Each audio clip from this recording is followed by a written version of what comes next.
Breaking news చూస్తున్నాం. BRS విస్తృత స్థాయి కార్యవర్గం ఇవాళ సమావేశం కానుంది. రాష్ట్ర కార్యవర్గం జిల్లా అధ్యక్షులు, ప్రస్తుతం మాజీ ఎంపీలు, ఎమ్మెల్సీలు, ఎమ్మెల్యేలు, కార్పొరేషన్ చైర్మన్లు, జడ్పీ చైర్మన్లు, డీసీసీబీ, డీసీఎంఎస్ అధ్యక్షులు, పార్టీ నియోజకవర్గ ఇన్ఛార్జీలు హాజరు కానున్నారు. ఇక 7 నెలల విరామం తర్వాత కేసీఆర్ హైదరాబాద్లోని తెలంగాణ భవన్కు వస్తున్నారు. గతేడాది జూన్ 2న రాష్ట్ర ఆవిర్భావ వేడుకలకు హాజరైన ఆయన తిరిగి మళ్లీ నేడు పార్టీ కార్యాలయానికి వస్తున్నారు. ఇక ఏప్రిల్ 27తో బీఆర్ఎస్ 24 వసంతాలు పూర్తి చేసుకునుంది. 25 వేల రజతోత్సవానికి సిద్ధమైంది. ఇక ఈ సందర్భంగా పార్టీ భవిష్యత్ కార్యాచరణ ఖరారే ఎజెండాగా రాష్ట్ర విస్తృత కార్యవర్గ సమావేశం జరగనుంది.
బ్రేకింగ్ న్యూస్ చూస్తున్నాం. బీఆర్ఎస్ విస్తృత స్థాయి కార్యవర్గ సమావేశం ఇవాళ కానుంది.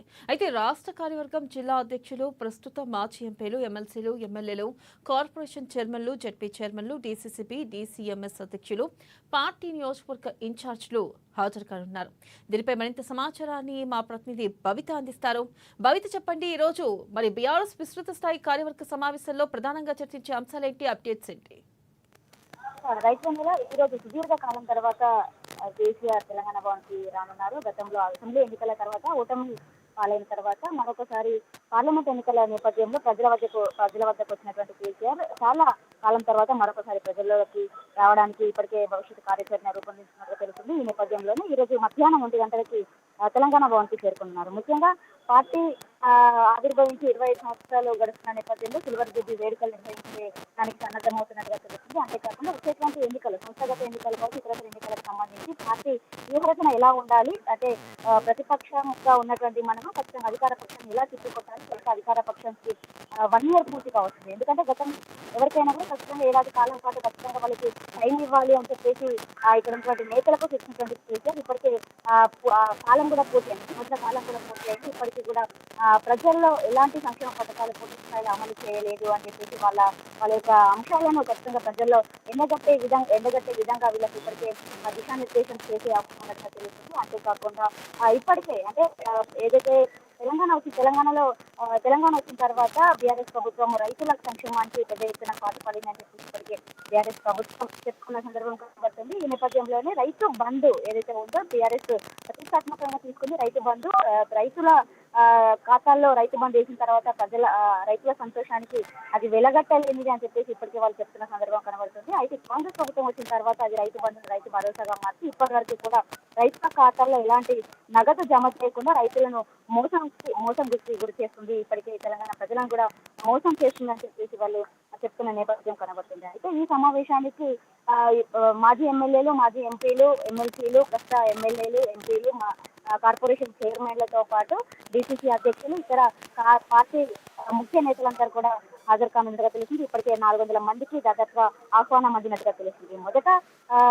ఒక్కొక్కరిగా ఇక్కడికి ఎమ్మెల్యేలు చేరుకుంటున్న సందర్భం కనబడుతుంది. మధ్యాహ్నం 1 గంటల ప్రాంతంలో కేసీఆర్ ఇక్కడికి చేరుకున్నారు. ఇప్పుడు ప్రస్తుతం మాత్రం కేసీఆర్ హైదరాబాద్ పాస్పోర్ట్ ఆఫీస్కి వెళ్ళి అక్కడ ఈ యొక్క పాస్పోర్ట్ ఎన్నికలు చేసుకొని ఉన్నారని అన్నట్టుగా తెలుస్తుంది. అయితే ఇప్పటికే వస్తున్న ఒక్కొక్కరుగా ఎమ్మెల్యేలు వస్తున్న సందర్భం అయితే కనబడుతుంది. ముఖ్యంగా వచ్చేటువంటి ఎన్నికల్లో ఎందుకంటే పార్టీ ఇప్పటికే పూర్తి స్థాయిలో బలహీన పడిపోయిందని చెప్పేసి ఇప్పటికే క్యాడర్ భావిస్తున్న నేపథ్యం కనబడుతుంది. అయితే క్యాడర్ని మరొకసారి పటిష్టం చేయాలి అన్నట్టుగా దిశానిర్దేశం చేయనున్నారు. ఇప్పటికే దాదాపుగా బీఆర్ఎస్ కార్యకర్తలంతా కూడా దాదాపు 60 లక్షల సభ్యత్వం కేవలం బీఆర్ఎస్ పార్టీకే ఉందని చెప్పేసి ఇప్పటికీ వీళ్ళ నేతలు చెప్తున్న సందర్భం కనబడటంతో ఇంకా పార్టీని బలోపేతం చేయాలి, ఇంకా సభ్యత్వ నమోదు ప్రక్రియను వేగంగా పెంచుకోవాలి. ఇప్పటికే వస్తున్నటువంటి ఎన్నికలను దృష్టిలో పెట్టుకొని ఎలాంటి వ్యూహరచనలు చేయాలని చెప్పేసి వాళ్ళకు ఒక సూచనలు చేసే అవకాశం ఉన్నట్టుగా తెలుస్తుంది. అయితే ఇప్పటికే సంస్థాగత ఎన్నికలు వచ్చేటువంటి అవకాశం ఉన్న నేపథ్యంలో దానికంటే ముందు ఒక భారీ బహిరంగ సభ నిర్వహించాలని చెప్పేసి గతంలో కేంద్రం కూడా చెప్పిన సందర్భం కనబడుతుంది. నేను ఒకసారి కొడితే కనుక ఎట్లుంటుందో చూసుకోవాలి అన్నట్టుగా కూడా రేవంత్ రెడ్డికి